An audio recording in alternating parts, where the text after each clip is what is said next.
Wuthering Heights, Chapter 16.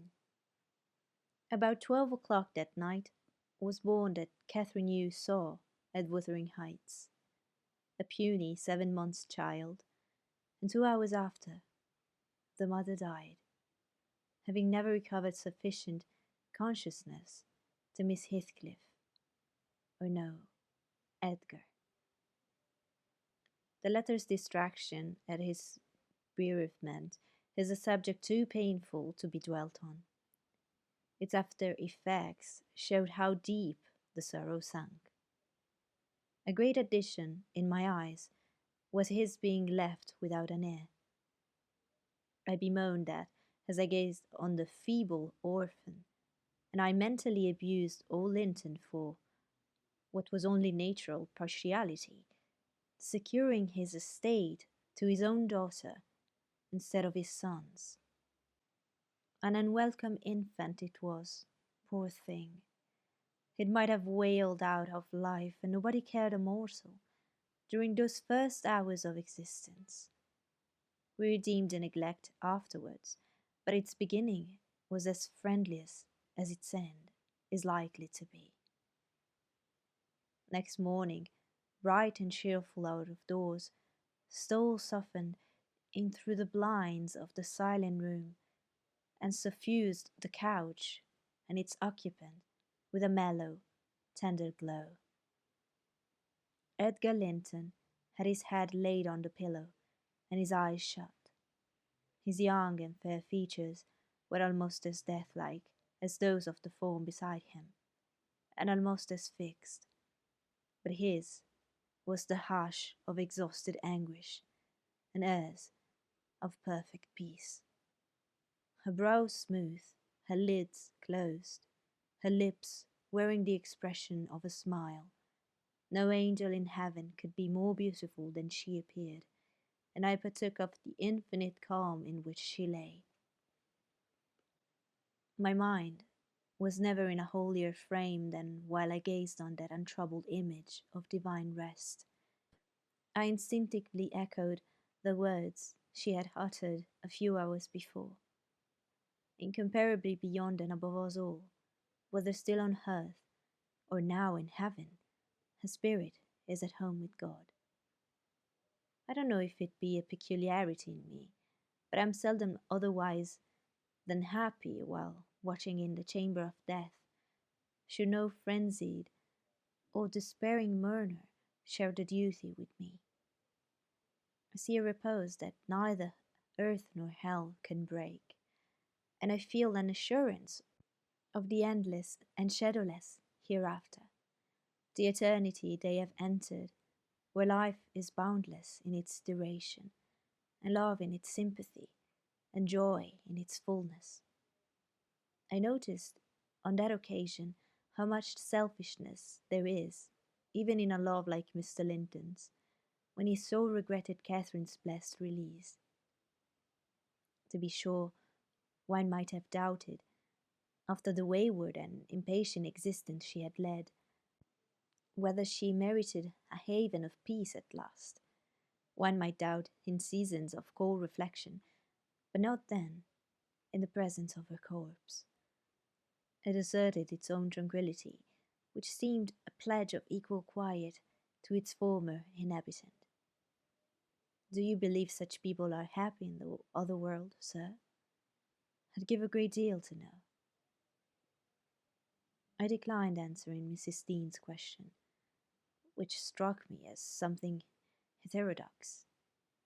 She proceeded. Retracing the course of Catherine Linton, I fear we have no right to think she is, but we leave her with her Maker. The master looked asleep, and I ventured soon after sunrise to quit the room and steal out into the pure, refreshing air. The servants thought me gone to shake off the drowsiness of my protracted watch. In reality, my chief motive was seeing Mr. Heathcliff.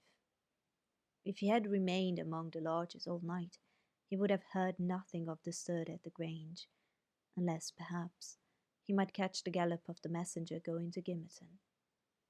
If he had come nearer, he would probably be aware, from the lights flitting to and fro, and the opening and shutting of the outer doors, that all was not right within. I wished, yet feared, to find him. I felt the terrible news must be told, and I longed to get it over, but how to do it I did not know. He was there, at least a few yards further in the park, leant against an old ash tree, his hat off, and his hair soaked with the dew that had gathered on the budded branches and fell pattering round him.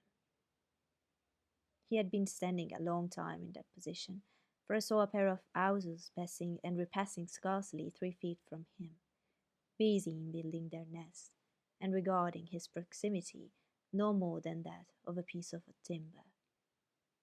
They flew off at my approach, and he raised his eyes and spoke. "She's dead," he said. "I've not waited for you to learn that. Put your handkerchief away. Don't snivel before me. Damn you all. She wants none of your tears." I was weeping as much for him as her. We do sometimes pity creatures that have none of the feeling either for themselves or others. And when I first looked into his face, I perceived that he had got intelligence of the catastrophe, and a foolish notion struck me that his heart was quelled, and he prayed, because his lips moved and his gaze was bent on the ground. "Yes, she's dead," I answered, checking my sobs and drying my cheeks. "Gone to heaven, I hope, where we may everyone join her, if we take due warning and leave our evil ways to follow good." "Did she take due warning, then?" asked Heathcliff, attempting a sneer. "Did she die like a saint? Come, give me a true history of the event. How did—" He endeavoured to pronounce the name, but could not manage it, and compressing his mouth, he held a silent combat with his unword agony, defining, meanwhile, my sympathy with an unflinching, ferocious stare. "How did she die?" he resumed at last, fain, notwithstanding his hardihood, to have a support behind him, for after the struggle he trembled, in spite of himself, to his very finger ends. Poor wretch, I thought. You have a heart and nerves the same as your brother man. Why should you be so anxious to conceal them? Your pride cannot blind God. You tempt him to wring them till he forces a cry of humiliation. Quietly, as a lamb, I answered aloud. She drew aside and stretched herself like a child reviving and sinking again to sleep, and 5 minutes after I felt one little pulse at her heart, and nothing more. And, and did she ever mention me?" he asked, hesitating, as if he dreaded the answer to his question would introduce details that he could not bear to hear. "Her senses never returned. She recognized nobody from the time you left her," I said. "She lies with a sweet smile on her face, and her latest ideas wandered back to pleasant early days. Her life closed in a gentle dream. May she wake as kindly in the other world." "May she wake in a torment," he cried, with frightful vehemence, stamping his foot and groaning in a sudden paroxysm of ungovernable passion. "Why, she's a liar to the end. Where is she? Not there, not in heaven, not perished. Where? Oh, you said you cared nothing for my sufferings, and I pray one prayer. I repeat it till my tongue stiffens. Catherine Earnshaw, may you not rest as long as I'm living. You said I killed you. Haunt me, then. The murderer do haunt their murders, I believe. I know that ghosts have wandered on the earth, Be with me always. Take any form, drive me mad. Only do not leave me in the abyss, where I cannot find you. Oh God, it is unutterable. I cannot live without my life. I cannot live without my soul. He dashed his head against the knotted trunk, and lifting up his eyes, howled, not like a man, but like a savage beast being goaded to death with knives and spears. I observed several splashes of blood about the bark of the tree, and his hand and forehead were both stained. Probably the scene I witnessed was a repetition of others acted during the night. It hardly moved my compassion. It appalled me. Still I felt reluctant to quit him so. But the moment he recollected himself enough to notice me watching, he thundered a command for me to go, and I obeyed. He was beyond my skill to quiet or console. Mrs. Linton's funeral was appointed to take place on the Friday following her decease. Until then, her coffin remained uncovered and strewn with flowers and scented leaves in the great drawing room. Linton spent his days and nights there, a sleepless guardian, and a circumstance concealed from all but me. Heathcliff spent his nights, at least, outside, equally a stranger to repose. I held no communication with him.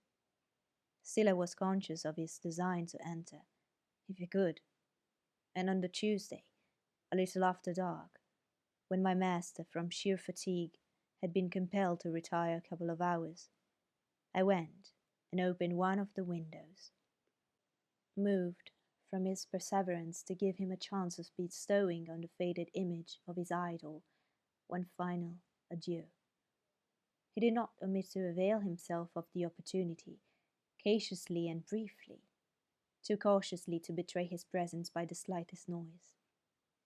Indeed, I should have discovered that he had been there, except for the disarrangement of the drapery about the corpse's face, and for observing on the floor a curl of light hair, fastened with a silver thread, which on examination I ascertained to have been taken from a locket hung around Catherine's neck. Heathcliff had opened the trinket and cast out its contents, replacing them by a black lock of his own. I twisted the two and enclosed them together. Mr. Earnshaw was of course invited to attend the remains of his sister to the grave, and he sent no excuse, but he never came, so that besides her husband, the mourners were wholly composed of tenants and servants. Isabella was not asked. The place of Catherine's interment, to the surprise of the villagers, was neither in the chapel, under the carved monument of the Lintons, nor yet by the tombs of her own relations outside. It was dug on a green slope in a corner of the kirkyard, where the wall is so low that heath and bilberry plants have climbed over it from the moor, and peat mould almost buries it. Her husband lies in the same spot now, and they have each a simple headstone above, and a plain grey block at their feet to mark the grave.